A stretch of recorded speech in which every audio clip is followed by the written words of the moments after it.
Se eu te perguntasse agora, você é uma pessoa feliz? Qual seria a sua resposta?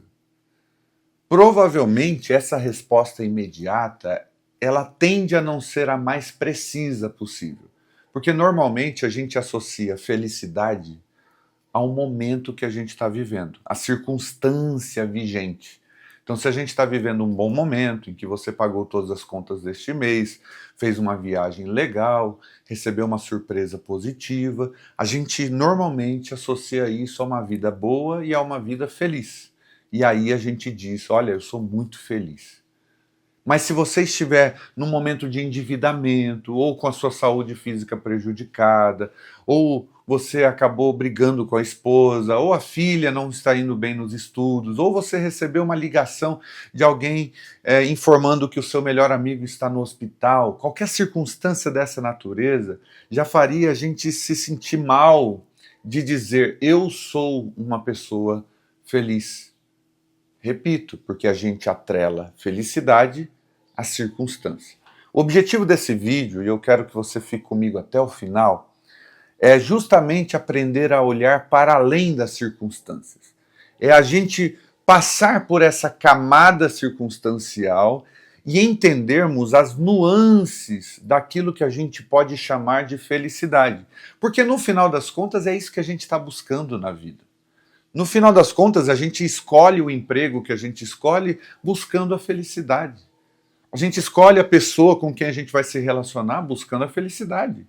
A gente decide que casa vai morar, que cidade vai morar, enfim, os nossos hobbies, o que vamos comer, o que não vamos comer, o que vamos assistir, o que não vamos assistir, de acordo com a nossa busca pela própria felicidade. Mas preste muita atenção. É possível a gente construir uma vida na direção da felicidade, tanto quanto é possível também a gente se auto-sabotar. Ou seja, trabalhar contra a felicidade. Mesmo que com as palavras a gente diga, eu quero ser feliz, mas as minhas ações dizem, não quero não. Acontece mais do que a gente imagina. Nossas palavras possuem um certo ideal, uma busca, vamos dizer assim, no campo das ideias, mas as nossas ações práticas nos sabotam, nos colocam na direção do vício, da tristeza, da angústia, da infelicidade, da dependência. E aí, esse vídeo tem como objetivo a gente aprender a olhar para as nuances da felicidade, mas não apenas para filosofar a respeito do assunto, mas para comparar com a nossa existência e ver o que é que a gente pode fazer para mudar o que precisa ser mudado. Porque no final das contas, o canal Lugar Original é um convite a todos nós para que a gente entenda qual é a nossa essência, se volte para ela e entenda como se pacificar nesse processo. No final das contas, esse canal também é um convite, então, à felicidade. Agora veja, normalmente o que a gente chama de felicidade está atrelada a algumas coisas. Primeiro, a alegria. E aí, quando eu falo de alegria, eu não estou falando apenas da alegria que vem do prazer. Porque o sacrifício, por exemplo, ele é difícil de executar. Ele às vezes é doloroso, mas por vezes o sacrifício é parte da nossa felicidade. Por vezes o sacrifício, a tristeza ou a dor também faz parte da felicidade. Então, quando eu digo alegria, eu estou falando da satisfação de realizar algo que faz muito sentido para nós.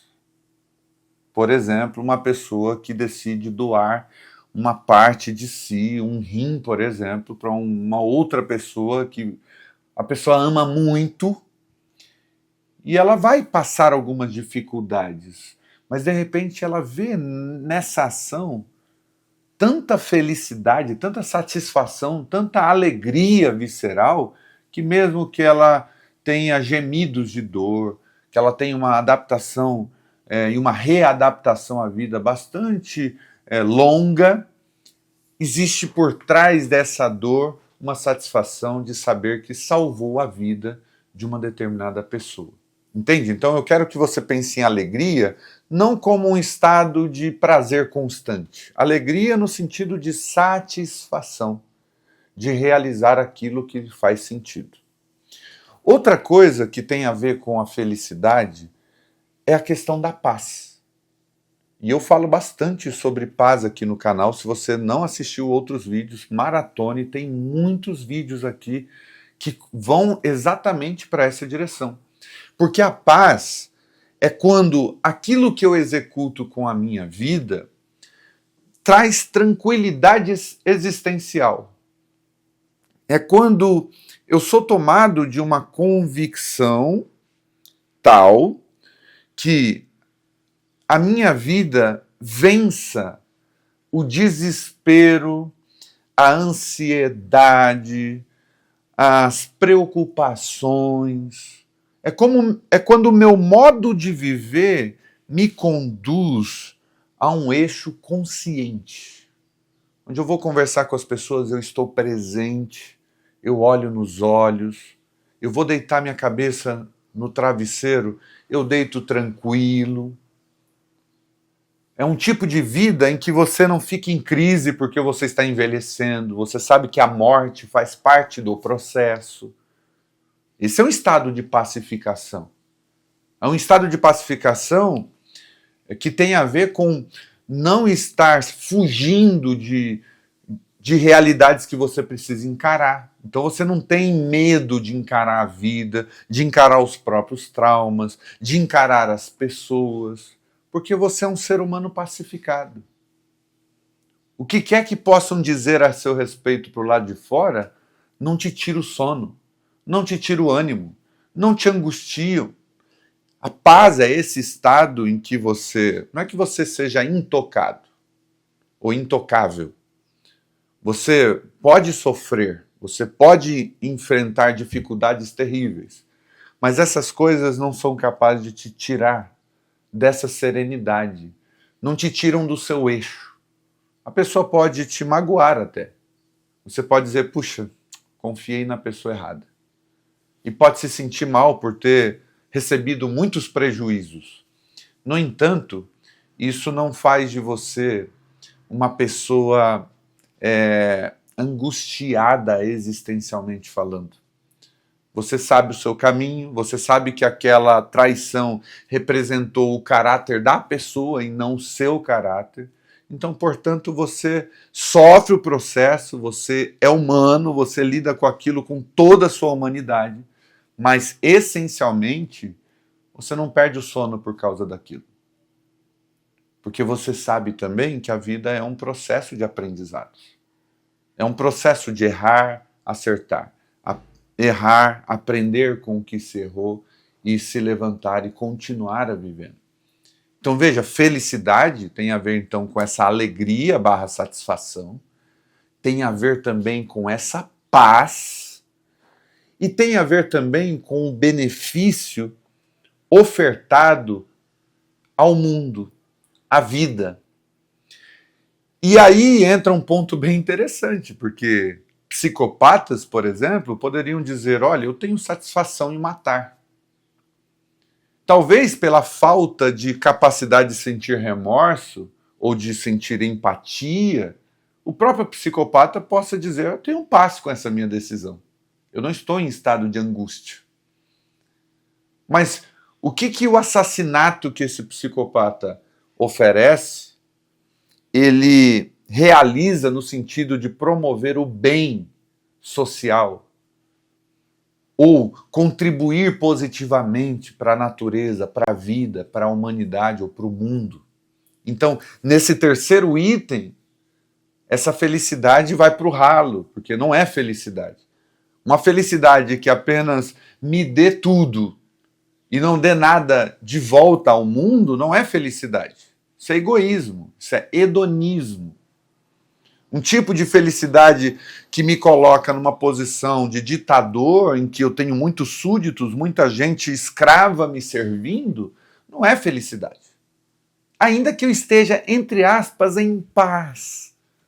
bem entre aspas, né? Porque no fundo, a pessoa sabe que aquilo é antinatural.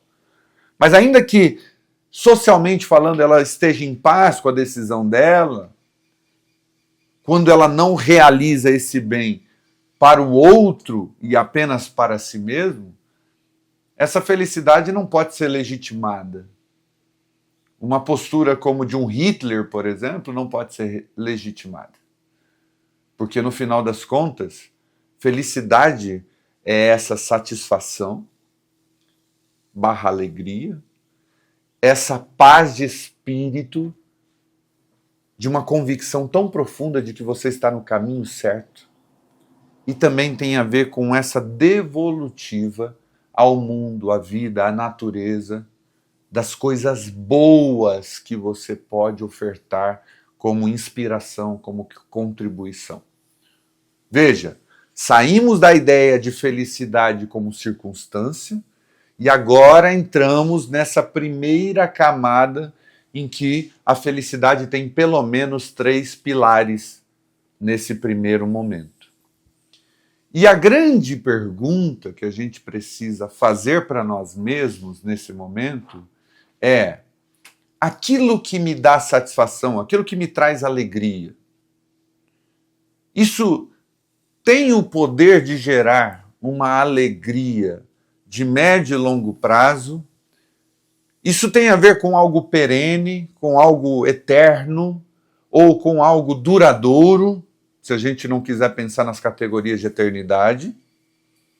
Ou as alegrias que eu sempre estou correndo atrás delas, as satisfações, elas, na verdade, acabam me prendendo a médio e longo prazo, acabam me escravizando. Essa pergunta ela é essencial porque muitas vezes a gente diz que quer felicidade, mas a gente está cultivando os nossos próprios vícios e as nossas próprias fugas. De repente você diz: olha, eu estou dormindo o dia inteiro porque eu não quero encarar um determinado problema. Veja, dormir é bom, dormir traz prazer, traz algum nível de satisfação. Mas se dormir é o sintoma de uma fuga, esse dormir me escraviza ou me perpetua na escravidão. Olha, assistir televisão é muito bom, assistir YouTube, assistir vídeos é muito bom, Netflix, séries, filmes. Mas se isso representa uma alienação total da realidade, ou seja, eu deixo de ser um ser humano funcional para recorrer a esses prazeres, a essas satisfações, isso na verdade é o sintoma de uma escravidão existencial. Por isso que a gente precisa olhar para as coisas que nos dão satisfação e nos perguntar se nós estamos presos a elas. Se elas não são um mecanismo que faz a gente justamente girar em torno do nada. Ou seja, a nossa vida não progride, não avança, não se desenvolve, não floresce, justamente porque a gente está sempre cultivando certos prazeres que impedem justamente a nossa vida de progredir. É aquilo que eu falei, a gente trabalha contra a própria felicidade. Você sabe que depois daquele brigadeiro vai causar um remorso do tamanho do mundo, aquilo vai fazer mal à sua saúde, mas você vai lá e come. Come naquele estilo: nem sei se eu vou estar vivo amanhã. Esse nem sei se vou estar vivo amanhã é justificativa para as maiores atrocidades. Porque é por causa disso que a gente compra o que não deveria comprar, que a gente come o que não deveria comer, que a gente fala o que não deveria falar. Nem sei se eu vou estar vivo amanhã, deixa eu falar tudo que eu tenho para falar para o outro hoje mesmo. E aí a gente usa essa desculpa para desfrutar de certos prazeres que a médio e longo prazo acabam com a nossa alma. E, inclusive, tiram de nós a paz, que é o segundo pilar. E aí você me pergunta: olha, Rodrigo, por que eu não sou feliz na vida? Olha, investiga essas coisas. Dá uma olhada. E eu não estou aqui para cagar regra, tá bom? Porque eu também tenho decisões, hábitos, coisas que eu preciso ainda melhorar, evoluir, crescer, e que muitas vezes me tornam uma pessoa meio que travada na vida, e por estar buscando me livrar delas, é que eu posso falar com tranquilidade aqui, como um caminhante numa jornada, convidando outros caminhantes também a buscarem as mesmas coisas. Porque isso sabota a nossa felicidade. Talvez o que a gente está com medo, por exemplo, de assumir, é que a gente está cercado por correntes que a gente mesmo colocou em nossos pés e nas nossas mãos, psicologicamente falando, porque a gente não quer abrir mão de certos prazeres, em troca de um prazer que dura a médio e longo prazo. Vou dar um exemplo prático para não ficar apenas no campo filosófico e teórico. Você diz que quer um relacionamento duradouro. Se você quer um relacionamento duradouro, você vai precisar abrir mão dessa tentativa de ter prazer a qualquer custo. Por quê? Um relacionamento duradouro exige que você esteja disponível, emocionalmente falando, energeticamente falando, psicologicamente falando, para o outro. Conhecer o outro, caminhar e ir se abrindo a esse outro, sem que você esteja ocupado, ou pré-ocupado, ou hiperocupado com prazeres banais que te sabotam na direção de conhecer uma única pessoa. Então não dá para conjugar essas duas coisas. Ah, não, eu vou tendo prazeres banais aí pela vida e uma hora vai dar certo de eu ter um bom relacionamento. Não vai acontecer. Já vou te avisar. Não vai. Você está sabotando aquilo que teoricamente você diz que quer, que é a felicidade de um relacionamento que tem valor. Um outro exemplo. Não, eu quero ter liberdade financeira, eu quero poder fazer as coisas que eu tanto sonhei. Se você continuar sempre gastando seu dinheiro com lanche, sempre que você tem vontade, você vai lá e compra as coisas, e acha que as coisas vão acontecer de maneira automática, eu tô aqui para te dizer, você está sabotando sua própria felicidade. A sua liberdade financeira não vai acontecer se você continuar lidando com o seu dinheiro dessa maneira. E esse é um recado para mim também. Eu não vou conseguir a vida nômade, de morar na estrada, se eu não aprender a administrar melhor os recursos financeiros. Se eu não aprender a dizer, não, Rodrigo, eu estou com vontade de comer um lanche, mas hoje eu não vou comer. Por quê? Porque o dinheiro que eu tenho lá é para pagar a conta tal. Ou o dinheiro que eu tenho lá é para juntar para aquele objetivo maior. Se eu não fizer isso, nada vai acontecer. Eu vou estar em 2040 e nada vai acontecer. Então veja, a gente precisa ser honestos com a gente mesmo, no sentido de pensar, será que os prazeres que eu estou cultivando, as sensações, as satisfações que eu estou cultivando, elas têm de fato uma duração prolongada? Eu estou cultivando algo que vai me deixar feliz a médio e longo prazo? Ou eu só estou pensando no aqui e no agora? Porque se eu estiver pensando apenas no aqui e no agora, a minha alegria, ela vai ter exatamente essa natureza. Uma natureza frágil. Uma natureza de algo que não foi construído. Foi apenas vivido naquele momento, ponto final. E veja só, são exatamente essas coisas que fazem a nossa vida parar no tempo, estagnar. Em todos os aspectos. Ah, por que eu não sou evoluído na arte de ler e estudar? Porque eu troquei os prazeres que me dariam satisfação a médio e longo prazo pelos prazeres rápidos. Ah, por que eu não sou capaz de ter concentração? Porque eu cultivei os prazeres rápidos, a dopamina rápida. É o vídeo do TikTok, é 900 shorts do YouTube, assistindo todos os dias Reels o tempo todo. Não vai ter como. Tem gente que até já saiu desse vídeo aqui simplesmente porque não suporta ouvir 20 minutos, não importa o assunto que seja. A não ser que eu colocasse aqui um monte de elementos na tela para dar dopamina rápida. O meu canal não terá esse tipo de incentivo. Se você realmente quer aprender alguma coisa, você vai precisar sentar, você vai precisar ouvir com atenção, você vai precisar não ficar no celular em uma segunda janela, mexendo em outra coisa. Por quê?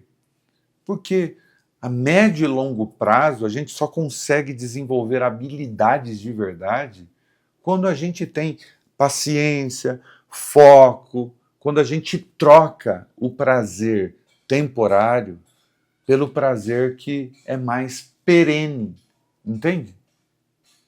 Você acha que você consegue aprender a tocar violão rapidamente, em 3 passos na internet? Essa é uma ótima metáfora. Como é que você vai tocar violão? Como é que você vai posicionar os dedos no violão?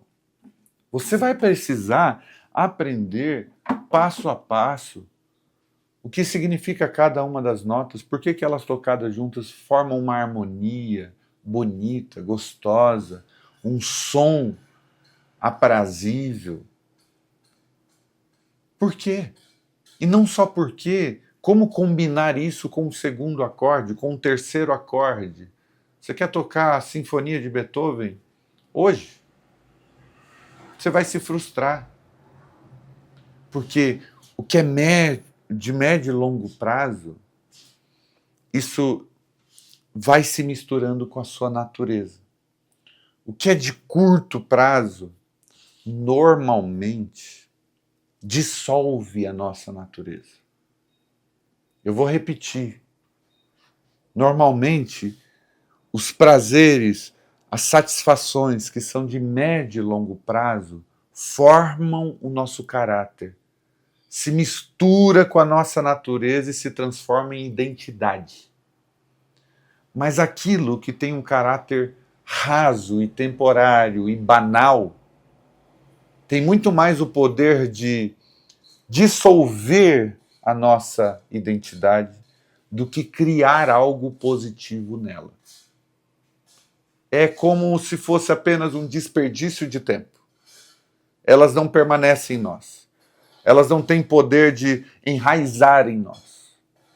Elas simplesmente acontecem e roubam uma parte de nós. Nem que seja apenas o nosso tempo. E não estou falando que é pouca coisa, hein? Uma coisa que rouba o nosso tempo já é uma coisa gigantesca. E habilidades e virtudes e coisas que você adquire de médio e longo prazo, por serem de médio e longo prazo, isso tem o poder de alterar a sua identidade, a sua natureza, a sua essência. Você incorpora uma nova condição ao seu próprio ser. É por isso que quando você tem um relacionamento duradouro e ele é um relacionamento feliz, parece que você até na risada é parecido com a pessoa com quem você está. É como se esse relacionamento se incorporasse à sua identidade. Quando você faz um sacrifício de médio e longo prazo por um objetivo, esse objetivo fica muito mais enraizado em você do que quando você simplesmente diz, eu vou trocar isso por aquilo, e troca, rapidamente. Por isso que quando você está diante de um livro e lê com calma, e tem uma experiência olfativa, você cheira, você prova das palavras, você repete, você rascunha ele, você sublinha, você cria notas a respeito dele. Isso tem um poder de acoplar-se dentro de você e mexer com a sua natureza. Agora, quando você lê um negócio com pressa e joga o livro fora, é como se aquilo não tivesse acontecido. E pior, você perdeu tempo, você sobrecarregou a memória e não deu à sua própria natureza uma experiência de felicidade. Pelo contrário, foi apenas uma faísquinha de coisa boa. uma faísquinha que na balança das coisas boas e negativas da vida é muito mais negativo do que bom. Você teve ali uma dopamina rápida, mas a contrapartida disso é uma natureza prejudicada por uma coisa banal. Quando, na verdade, talvez a felicidade esteja mais associada, e aí eu encerro o vídeo, com aquilo que tem o poder de mudar a nossa natureza para o melhor. Felicidade tem a ver com aquilo que muda a nossa natureza para o melhor. Claro, vou ter que fazer outros vídeos sobre felicidade, a gente vai ter que abrir outras instâncias, vamos ter que passar por outras camadas, mas eu acho que o que a gente refletiu aqui já tem bastante coisa para a gente praticar e também para avaliar na nossa própria existência. Coloque aqui nos comentários o que você acrescentaria, a contribuição que você tem a dar sobre esse tema. Eu tenho certeza que muita coisa boa pode rolar aqui nos comentários, eu conto com você.